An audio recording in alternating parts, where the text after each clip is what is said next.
I don't know, sir. It's always been my ambition to be a preacher, and sometimes I've thought that I'd like to be a missionary rather than stay at home. There was a preacher who had been a missionary stationed at our church once, and he told me all about his experiences in Africa, and taught me to say the Lord's Prayer in Yoruba. But I haven't enough education, and I don't know how I'm to get it. I've got to stay with my mother and help her, especially while my sisters are young. I haven't the money to go away to school anyhow, and even if I did, I have high school between me and college. I never went further than 9th grade. Still, I know I could learn quickly once I started, and I'm planning to start just as soon as I can. Moody smiled and nodded understandingly. T've got to stay with your mother, he said. That's a son's first duty. But don't give up hope. You may have to begin late, but that doesn't mean you won't succeed. Your love for the Bible and your visions mean something. There is a river first, and only real qualification for the service of God is the desire to be of service. You can do that even if you never go to school again. You can be an example to your fellow men. You can live a Christian life. And you can do charitable work and teach Sunday school. How can I teach Sunday school in this town? I did it in the country. But all the boys and girls in my church have either a high school or a college education. They may know a lot about books, Mr. Moody said, but they don't know this one. He tapped his Bible. You do. You can teach it. Remember, Edgar, Christ didn't pick his apostles from the university professors. In fact, they would have nothing to do with him because he did not agree with their theories. He chose simple fishermen. Edgar, the name somehow seemed to be his own, at last, didn't feel any better. The time of Jesus and the Bible was far away. Things were different at the 9th Street Church, which he attended, and the Wiyu dressed well-educated boys and girls in the congregation were far beyond his reach. How could he dare to teach them? Anyhow, keep the faith, Mr. Moody said. If God wants you to serve him, he will make it possible for you to do so. We cannot penetrate his wisdom. We must have faith. I will think about your problem. If a solution to it occurs to me, I will get in touch with you. They shook hands and parted. Edgar followed the cow to the BAM and milked her. When breakfast was over, he left the house and walked to the center of town. The residential streets of Hopkinsville were shaded by tall trees that made frames for white-fronted houses sitting back behind long, shrub-studded lawns. When West 7th Street reached Main Street, the trees disappeared, and in summer the sun beat down without opposition on the court. There is a river house and the squat, red brick buildings of the business section. The town was not yet 100 years old. It had been laid out in 1799, but it seemed as if it had been there for ever. Everything had an air of security, and the church spires seemed genuine symbols of eternity. When Edgar turned the corner into Main Street, he felt that the stores and buildings he passed were as permanent and unchanged, able as the hills and fields of his grandmother's farm. They were even more unchangeable. For the hills and fields were different with each season and each crop, and such things as new trees, a field fire, a freshly painted fence were constantly changing the lines of the picture. On Main Street, it was always the courthouse on the west comer, the Hop, Kinsville Bank on the east comer. Then came Wall's Clothing Store, Hoosier's Tailor Shop, and Hopper Brothers Bookstore, where he worked. Beyond it was Thompson's Hardware Store, and across the street, Hardwick's Drugstore. Just below the DM store were Latham's Dry Goods Store and Burnett's Shoe Store. He entered the bookstore with his passkey and raised the stimmer shades that covered the windows. Then he let the awning down. The sun was a heady warm, and books and pictures had to be protected or they would fade. The front portion of the store was occupied by showcases, displaying framed pictures and bookcases containing current literature. Beyond, along the walls, were bookcases FIU'd with textbooks for the local high school, the schools of the county, South Kentucky College, Baptist Girls College, and Farrell School for Boys, the town's principal seats of learning. In the rear were stationery and miscellaneous school stuffs, picture frames and samples of pictma molding, and a large rack for unframed pictures. Along the back wall were Mr. Will Hopper's desk and a safe. In the comer was There is a River, a stairway leading to the balcony portion of the store, where the work of making picture frames was done and XM cut frames were stored. A partition guarded a space fixed up as a bedroom, where Mr. Will slept. Mr. Will woke up when the door of the store opened. It was his signal to get up. He came downstairs, said hello to Edgar, who was dusting the stock, and wheeled his bicycle out to the street. Mounting it, he rode to the Hopper family residence, a little beyond the town. He would return, after breakfast, with his brother Harry, who was his partner. Their father had left them the store, and it was their father to whom Edgar was indebted for his job. Mr. Hopper had sent him his Bible, by way of his father, and had refused payment for it. When Edgar asked Mr. Will for a job, he told him this. Mr. Will looked worried. He was a tall, slender, dark-eyed man, with a pleasant voice and a quiet, shy manner. But we don't need anybody, he told Edgar. We don't need anybody at all. I've been to all the stores in town, Edgar said, but this is the one I like best, so I want to work here. Mr. Will was embarrassed by the praise. He told the boy to come back the next day. Then Edgar met Mr. Harry, who was shorter than Mr. Will, blonde, with a handlebar mustache. He said the store didn't need a clerk. But I want to work here, Edgar said. This is the nicest store in town. Mr. Will was sympathetic and sentimental about his father. Mr. Harry was susceptible to flattery. They told him he could come in and work, but they couldn't pay him. That's all right, Edgar said. I'll make myself so useful that you'll want to pay me.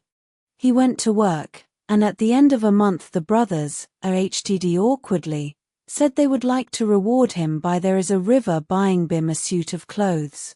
Would he accept? He was delighted. So were they. His appearance was more a reflection on them than on him. At the end of the second month they gave him $15. They would give him the same amount every month, they said. He had worked hard to win such approval. even climbing to the tops of the wall bookcases, where the statuary was kept, in search of dust. He was up there, one morning, when the brothers returned from breakfast. Passing him on their way to the rear of the store, Mr. Harry said, "Be careful. Don't break anything up there." Mr. Will said, "That's been needing attention for a long time. Be careful. Don't fall and hurt yourself."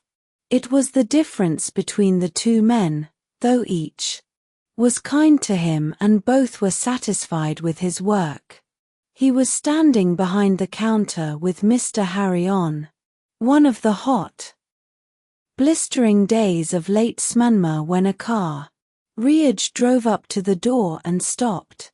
The girl who was driving looked in at them and beckoned. "Know her?" Mr. Harry said. "Don't know as I do, off hand." "Yes, sir. It's Miss Ethel Duke. She teaches school down in the Coimtree. Reckon she wants me for something." He went out to speak to her, squinting in the bright light. The carriage looked cool, with its fringed top and leather seat. Ethel Duke leaned forward to shake hands with him. "Hello, old man," she said. "How are you? Haven't seen you since you recited Jim Mackenzie's speech and nearly killed us all. How are all the family?" "Fine," he said, shaking her hand. She straightened and sat back in the carriage. The face of the girl who was sitting beside her came into view. "There is a river. I want you to meet my cousin, Gertrude Evans," Ethel said. She was a slip of a girl, barely 15, but pretty, with brown eyes and a pale, oval face, like a cameo. "Gertrude, this is old man. What's your first name?" "Edgar." He said it proudly now, remembering how Mr. Moody had addressed him. "Edgar Casey. He's from down in the country, where they have nothing but cases. He's working in the bookstore now." "How do you do?" Edgar said. Gertrude looked at him. Her eyes passed over him like a shower of rain, cooling and drenching him at the same time. She did not smile. "How do you do?" she said. "Old man, how do you find life in town?" Ethel asked. "How do you like the parties?" "Oh, I haven't been to any parties yet. I've only been here a few months." He started to tell her that he didn't even know any Yoim people. But he caught Gertrude watching him from the corner of her eye and stopped. "Then you shall," Ethel said. "We're having a lawn party at Gertrude's home Friday night. You come? We'd love to have you, wouldn't we, Gertrude?" Gertrude looked across the street. "Why, of course," she said. "It's the Salter place," Ethel said. "It's east of town, about a mile and a half, right at the bend in the road before the Westham State Hospital. You can't miss it. It's up on a hill to the right. Be there at 8 o'clock and see the moon rise. It's going to be foo you." She drove off left, waving goodbye. In the store Mr. Harry was talking to Mary Green, his girl, who had come in There Is a River while Edgar was at the curb. Mary was one of the teachers at South Kentucky College. "The little one's pretty, Edgar," Mr. Harry said. "Who is she?" "Her name is Gertrude Evans," Edgar said. He turned to watch the carriage round the corner. "Was that Gertrude Evans?" Mary Green said. "I've seen her at school. She's Sam Evans's girl, Harry." Harry nodded. "Mother's Elizabeth Salter," he said. Didn't know she was so grown up. Has a couple of brothers, I believe. Do you know where the Salter place is? Edgar asked. Harry leaned on the counter and explained. About 1.5 miles outside of town, on the bend just before the hospital. Sam Salter came here to put in the staircase in the hospital, the circular one. He was an architect from Cincinnati, I believe. That was during the war, or thereabouts. I believe they shelled the place while it was being built. Ball went through the main wing. Well, Salter stayed to build the college here, so he just settled. Nice place out there. About 10 acres. Fine orchard. This girl's father's dead, the one you just met. She lives out there with the old folks, she and her 2 brothers. Hugh and Lynn are the boys, Mary Green said. Believe you're right, Mr. Harry said. Then there's Kate. She's the next Salter girl, after Elizabeth. She'd be this girl's aunt. She married Porter Smith and went to Alabama, but he died and she came back home with her children. Her 2 boys are Porter and Ra 3 unnamed, and she has a stepchild, her husband's daughter by his first wife. Her name's Estella. Stella, I believe she's called. Then come the boys. They'd be this girl's uncles. Will there is a River and Hiram are the boys' names. Will works at the hospital. And Hiram's in the railroad game. But the prettiest one of the whole family is Carrie, Mary Green said. She's the youngest Salter girl. She's Gertrude's aunt, but I don't believe she's more than a few years older. She's learning to be a milliner, though I don't see why. Why not? Mr. Harry said. She should get married, Mary said, staring straight at him. Well, Mr. Harry said to Edgar, now that you know all about the family, what's up? Having a date with Gertrude? I'm invited to a party at her house Friday night, Edgar said. A lawn party. Nice people, Mr. Harry said. You'll like them. Mary Green looked at Edgar with new interest. There'll be lots of pretty girls there for you, she said. Or have you chosen the one you want already? No, Edgar said. Oh, nor he went off to dust some books, feeling uneasy. The Salters sounded like important people. Perhaps they were. Like the fashionable families in the novels the lady customers were always buying. But Ethel Duke wasn't like that, and she was going to be there.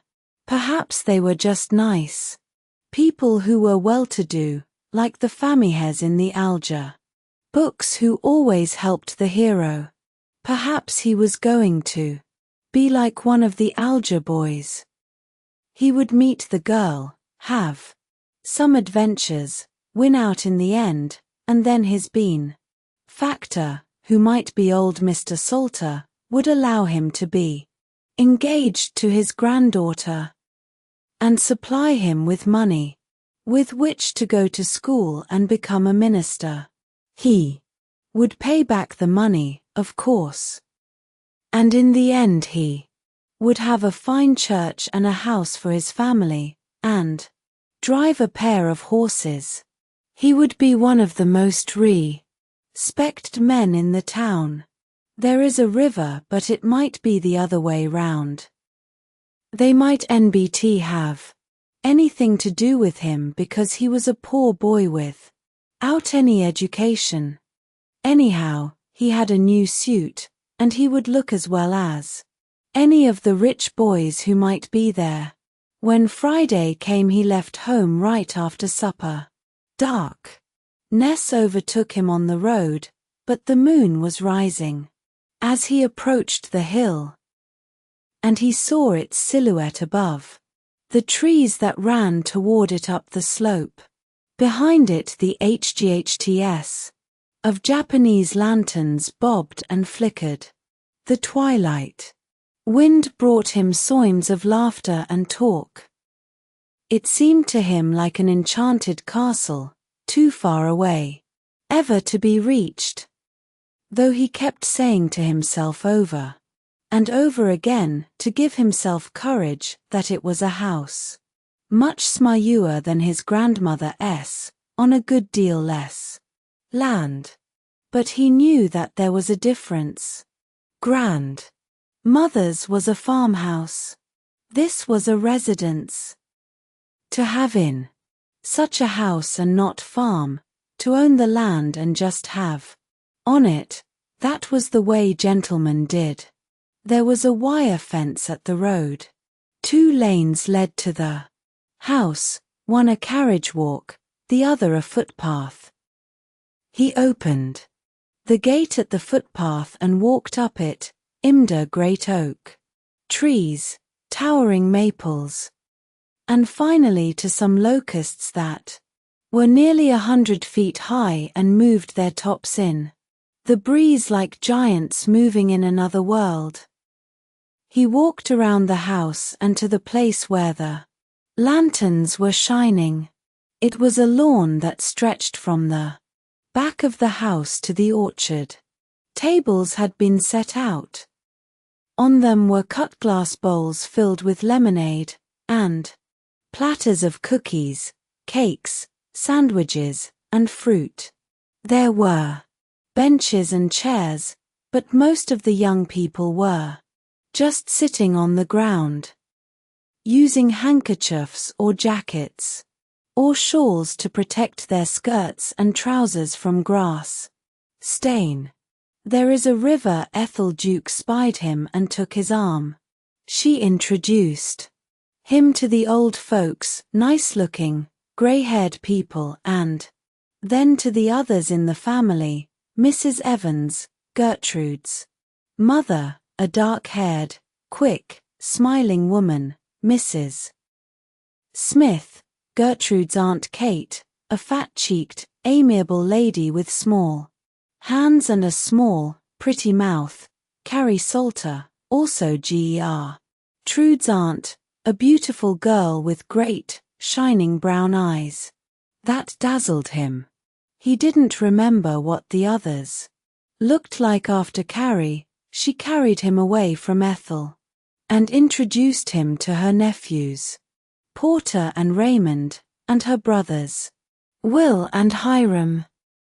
She got him some lemonade, plied him with cookies, sat down with him on one of the benches, and had him talking about himself before he knew what was happening. Later she introduced him to Stella Smith, her niece by marriage. And then she somehow guided him to Gertrude and got them talking to each other. Then she disappeared. Gertrude was lovelier than he had dared to allow himself to remember. She was dressed in a white gown that swept to her ankles and drifted out from the skirt like a snow pile. She had a red rose in her hair. It was just the touch needed to complete the picture. He found himself thinking of sample frame moldings. While he was debating which frame best suited her, she took his arm and said, "Let's go down near Die Gate, where we can see the moon better. I love to watch it from there when it goes over the house." She led him around front and down the footpath. "Listen to the trees," she said. They were whispering, the locusts far above, the oaks down close. "Do you know what they're saying?" she asked. He said no, he didn't. "Did she?" She said, "No, but they're supposed to be the souls of There Is a River. Lovers who were cruelly parted on earth, and now they meet in the trees on nights when the moon is full, and tell each other of their love." When they got to the fence, she had him boost her up to the post, where she could sit comfortably. "I could get up here by myself," she said, "taught not with this dress on."